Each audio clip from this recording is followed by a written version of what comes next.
Jailer ने ये देखने के लिए कि कैदी कहीं मरने का नाटक तो नहीं कर रहा, एक मशाल उठाई। उसने कैदी के पैरों के तलवों को जलाकर देखा। जब कैदी की तरफ से कोई हलचल नहीं हुई तब उसे यकीन हुआ कि कैदी वाकई मर चुका है। उसने हुक्म दिया कि इसे बोरे में भरकर समुद्र में फेंक दिया जाए, पर उसे क्या पता था कि बगल वाली कोठरी से डेविड ये सब देख रहा है। जैसे ही जेलर वहाँ से गया, डेविड तुरंत गुप्त सुरंग के रास्ते बुजुर्ग पीटर की कोठरी में घुस गया। जेल में 10 साल बिताने के बाद उसे आजाद होने का ये इकलौता मौका नजर आया। डेविड ने पहले पीटर की लाश को अपनी कोठरी में शिफ्ट किया और उन्हें अपने बिस्तर पर लेटा दिया। उसने ऊपर से चादर डाल दी ताकि लगे कि कोई सो रहा है, और फिर बिस्तर खिसकाकर सुरंग का रास्ता ढक दिया। आखिर में डेविड खुद पीटर की कोठरी में गया और दीवार की दरार में छिपाया हुआ वो खजाने का नक्शा निकाल लिया। फिर वो बिना डरे खुद उस बोरे के अंदर लेट गया। उसे पता था कि अब जब गार्ड्स लाश ले जाने आएंगे तो वो उसे ही उठाकर फेंक देंगे। यही उसके भागने का सही मौका था। हुआ भी वही। गार्ड्स ने बिना जांच किए सीधे बोरे को उठाकर बाहर ले गए। पूरी सावधानी बरतते हुए गार्ड्स ने बोरे के निचले हिस्से में एक भारी लोहे का गोला बांध दिया ताकि वो सीधा समंदर की गहराई में डूब जाए। डेविड अंधेरे समंदर में गिरते ही वो लोहे का गोला उसे तेजी से नीचे खींचने लगा। पानी का भारी दबाव महसूस होते ही डेविड ने अपनी छुपी हुई छोटी चाकू निकाली। उसने पूरी ताकत लगाकर बोरा फाड़ दिया और अपने पैरों में बंधी रस्सी भी काट दी।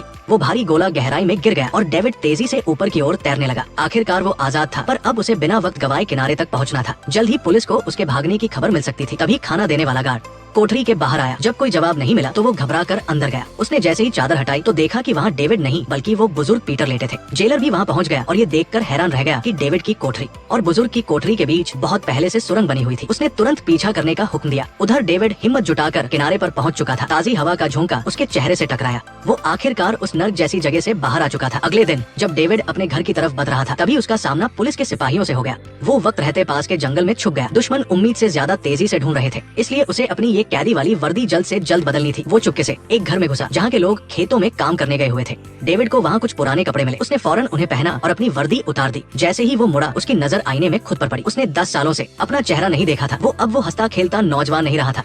10 साल पहले जब उसकी अपनी मंगेतर सारा के साथ सगाई हो रही थी, सब तरफ हंसी खुशी और दुआएं थी। वो उसकी जिंदगी का सबसे सुनहरा वक्त था। मगर तभी अचानक सैनिकों ने आकर उसे देशद्रोह के झूठे इल्जाम में गिरफ्तार कर लिया। बिना किसी सुनवाई के उसे सीधे काल कोठरी में डाल दिया गया। उसे फंसाने वाला उसका अपना दोस्त फ्रेड था। फ्रेड की नजर सारा पर थी, इसलिए उसने डेविड को जासूस बताकर फंसा दिया। सालों के जुल्म ने डेविड को तोड़ दिया था, पर अपने बूढ़े पिता और सारा की याद में वो किसी तरह जिंदा रहा। फिर 10 साल बाद बगल वाली कोठरी के एक पादरी ने भागने के लिए सुरंग खोदी जो गलती से डेविड के पास खुली। उस दिन के बाद वो दोनों साथ हो गए। वो बुजुर्ग डेविड के लिए गुरु और पिता जैसे बन गए। उन अंधेरी रातों में उन्होंने एक दूसरे का हौसला बढ़ाया। फिर एक दिन वो बुजुर्ग बीमार पड़े, उन्हें अपनी मौत करीब लगी तो उन्होंने डेविड को एक बहुत बड़ा राज बताया। उन्होंने उसे बेशुमार दौलत के खजाने का एक नक्शा दिया। कुछ ही दिनों बाद उनकी मौत हो गई और डेविड को वहाँ से भागने का रास्ता मिल गया। अब डेविड आजाद था और उसके मन में बस बदले की आग थी। पर बदले से पहले वो उसी खजाने को ढूंढने के लिए क्रिस्टो आइलैंड पहुंच गया। उसने नक्शे के हिसाब से पूरे टापू की छानबीन की, पर उसे कुछ नहीं मिला। वो हार मानकर जाने ही वाला था कि तभी उसे चट्टानों का एक खास घेरा दिखा जो बिल्कुल वैसा ही था जैसा पीटर ने मरने से पहले बताया था।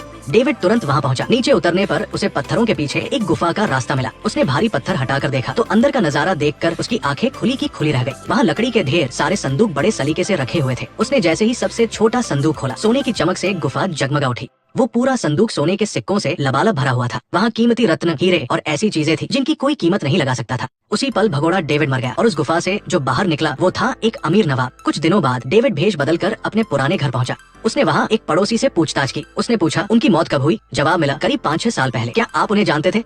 क्या आपको पता है उन्हें कहाँ दफनाया गया है? सेंट बर्गस में। शुक्रिया। जब डेविड अपने पिता की कब्र पर पहुंचा तो देखा कि वहाँ उसके नाम का भी पत्थर लगा है। दुनिया की नजरों में वो बहुत पहले मर चुका था। फिर वो अपनी मंगेतर सारा के घर गया। वहाँ अब कोई और अजनबी रह रहा था। सारा उसे छोड़कर जा चुकी थी। उसके पिता नहीं रहे और जिस औरत से वो बेइंतहा प्यार करता था उसने भी किसी और से शादी कर ली थी। अब डेविड का इस दुनिया में कोई नहीं था। अब उसके पास बस एक ही मकसद था, बदला। तभी उसे जेकब नाम का एक वफादार साथी मिला। डेविड ने जेकब की जान बचाई थी, इसलिए जेकब अब उसका साथ छोड़ने को तैयार नहीं था। तभी पुलिस वहाँ आ गई और दोनों एक बग्गी में छुप गए। जेकब एक शातिर स्मगलर था, इसलिए वो इस काम में काफी माहिर था। जल्द ही वो डेविड का सबसे खास आदमी बन गया। डेविड को अभी ये नहीं पता था कि उसे फंसाया किसने था, इसलिए वो सरकारी दफ्तर में अपनी पुरानी फाइल देखने पहुंचा। जब उसने अपनी फाइल में वो शिकायत वाली चिट्ठी देखी तो उसके पैरों तले जमीन खिसक गई। उस चिट्ठी पर उसके पुराने दोस्त कैस्पर के दस्तखत थे। वो तुरंत कैस्पर के घर पहुंचा, पर कैस्पर उसे पहचान ही नहीं पाया। असल में कैस्पर को पता था कि डेविड को फंसाया जा रहा है और उसने रोकने की कोशिश भी की थी, पर उस वक्त समाज में उसकी कोई हैसियत नहीं थी, इसलिए किसी ने उसकी बात नहीं सुनी। अब डेविड धीरे धीरे उन चेहरों को बेनकाब करने वाला था जिन्होंने उसकी दुनिया उजाड़ी थी। बदले का खेल अब शुरू हो चुका था। Silence, silence, silence, silence, silence, silence, silence. उन दोनों ने कैस्पर की एक न सुनी और डेविड को बलि का बकरा बना दिया। डेविड को अब समझ आ गया था कि उसके साथ असल में क्या हुआ था। अब हर एक गुनहगार को इसकी सजा भुगतनी पड़ेगी। सालों पहले सैम ने सोचा था कि वो डेविड को बेगुनाह साबित करने में उसकी मदद करेगा। जब सिपाही डेविड को गिरफ्तार करके ले जा रहे थे तब सैम उसके हक में गवाही देने के लिए आगे बढ़ा था, लेकिन उसे विक्रम और संजय ने देख लिया। उन्होंने फौरन जाकर सैम का रास्ता रोक लिया और उसे डराया धमकाया। जब डेविड को सच्चाई पता चली तो उसने सैम को दोष देना छोड़ दिया। उसे बाद में ये भी पता चला कि उसके गिरफ्तार होने के कुछ समय बाद ही विक्रम ने सबको ये झूठ बोल दिया था कि डेविड की जेल में मौत हो गई है। उसके बाद सैम ने ही डेविड के पिता की देखभाल करने की जिम्मेदारी उठाई और उनके आखिरी वक्त तक साथ रहा। डेविड समझ नहीं पा रहा था कि आखिर विक्रम ने उसे क्यों फंसाया। अब सब कुछ साफ हो गया था। संजय को जहाज के कप्तान की कुर्सी चाहिए थी और विक्रम को डेविड की मंगेतर सारा पर नजर थी। डेविड को पूरी तरह रास्ते से हटाकर ही विक्रम के पास उस औरत को पाने का मौका था जिसे वो सालों से चाहता था। इसलिए दोनों ने हाथ मिला लिया और साथ मिलकर उसे फंसा दिया। उन्होंने डेविड की पूरी जिंदगी तबाह कर दी। अब डेविड बदला लेकर रहेगा। वो उनमें से किसी को भी नहीं छोड़ेगा। बाद में सैम भी डेविड के साथ मिल गया। जैकी मिशन की सारी बारीकियां संभालता था और सैम खबरें इकट्ठा करने का काम करता था। उनका बस एक ही मकसद था, विक्रम और संजय को बर्बाद करना। डेविड सोच ही रहा था कि विक्रम से बदला कैसे लिया जाए। तभी सैम एक खबर लाया। डेविड के पकड़े जाने के बाद विक्रम ने सारा से शादी कर ली थी। अब उनका 20 साल का एक बेटा भी है जिसका नाम राहुल है। राहुल फिलहाल रोम के मेले में आया हुआ है। डेविड ने काउंट ऑफ मोंटे क्रिस्टो बनकर राहुल और उसके दोस्तों को अपने कमरे में मुजरिमों की सजा देखने के लिए बुलाया। वहाँ एक चोर को मौत की सजा दी जाने वाली थी जिसका सिर कलम होना था और दूसरे को हथौड़े से मार मार कर जान से मारना था। डेविड ने राहुल को ये सब इसलिए दिखाया ताकि वो अपनी ताकत का एहसास करा सके। वो बस एक शब्द बोलकर किसी की जान बचा सकता था और वाकई जब सजा का वक्त आया तो वहाँ सरकारी अफसर पहुँच गए।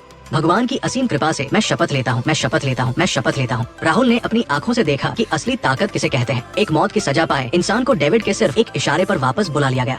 इसके बाद डेविड ने अपनी अगली चाल चली। जब राहुल रोम के मेले का लुत्फ उठा रहा था तब डेविड ने एक खूबसूरत लड़की को उसके पास भेजा। भोला भाला राहुल उसके जाल में फंस गया और भीड़ में उसके पीछे पीछे चलने लगा। उसने ध्यान ही नहीं दिया कि नकाब पहने कुछ लोग उसका पीछा कर रहे हैं। वो लड़की उसे एक सुनसान कोने में ले गई और तभी वो नकाबपोश लोग राहुल के पीछे आ धमके। अचानक राहुल को बेहोश कर दिया गया और एक बग्घी में डाल दिया गया। रात को राहुल के दोस्त को एक फिरौती का खत मिला जिसमें सोने के सिक्कों की मोटी मांग की गई थी। उसके पास इतने पैसे नहीं थे तो हार मानकर वो डेविड के पास गया। असल में डेविड इसी मौके का इंतजार कर रहा था। उसने फौरन जैकी को बंदूक के साथ लेने को कहा और खुद किडनैपर्स से मिलने निकल पड़ा। जब किडनैपर्स ने सुना कि वो काउंट ऑफ मोंटे क्रिस्टोस है तो वे बुरी तरह डर गए। वे उसे अपने ठिकाने पर ले गए। अब डेविड पूरी तरह से एक्शन में था। वो एक एक कदम आगे बढ़ा और अपना दबदबा दिखाया। बिना किसी लड़ाई झगड़े के राहुल को वहाँ से आजाद करा लिया गया।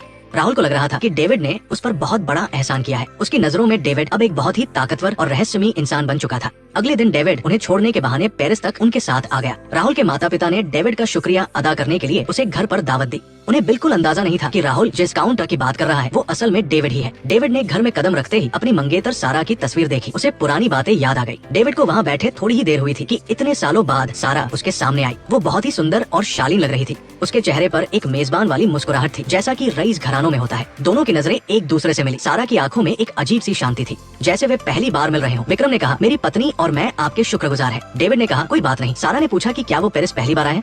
डेविड ने हाँ कहा। फिर उन्होंने पूछा कि वो किस होटल में ठहरे हैं। डेविड ने जवाब दिया कि उसे होटल की जरूरत नहीं, उसके पास पेरिस में अपनी जगह है। साइलेंस। सारा की घबराहट देखकर डेविड को लगा कि शायद उसे अपने पुराने प्यार की याद आ गई है। डेविड का चेहरा बिल्कुल वैसा ही था। सारा बहुत बेचैन हो गई और तबीयत खराब होने का बहाना बनाकर वहाँ से चली गई। डेविड के जाने के बाद सारा ने राहुल से उस काउंट का असली नाम पूछा। राहुल को भी ज्यादा कुछ पता नहीं था। डेविड की आंखों में भी आंसू थे। शायद वो अब भी सारा से प्यार करता था पर अब वो उसके दुश्मन की पत्नी थी। उनका दोबारा साथ होना नामुमकिन था। घर लौटने पर सैम ने बताया कि आज रात ओपेरा हाउस में एक बड़ा प्रोग्राम है जहां उसके तीनों दुश्मन आने वाले हैं। डेविड को उनके करीब जाने का ये अच्छा मौका लगा। वो सज धज कर ओपेरा हाउस पहुंच गया। वहां शहर के बड़े बड़े लोग आए हुए थे। राहुल ने अपने पिता को काउंट के बारे में बताया। जब विक्रम ने देखा कि डेविड खास मेहमानों वाली जगह पर बैठा है तो वो दंग रह गया क्योंकि वो जगह सिर्फ पैसे से नहीं मिलती थी। दूसरी तरफ डेविड ने सारा के परिवार, संजय और विजय के परिवार को देखा जिन 3 लोगों की वजह से उसने अपनी जिंदगी के कई साल खो दिए थे। वे आज बड़े अफसर और रईस बने बैठे थे। डेविड का खून खौल उठा पर उसे खुद पर काबू रखना था वरना उसका बदला लेने का प्लान चौपट हो जाता। प्रोग्राम खत्म होने के बाद राहुल ने डेविड की मुलाकात संजय से कराई। संजय को देखते ही डेविड के चेहरे पर थोड़े भाव आए। संजय अब एक बड़ा बैंकर बन चुका था। डेविड ने उसके पास जाने के लिए उसके बैंक में 50 लाख फ्रांक जमा करने की बात कही।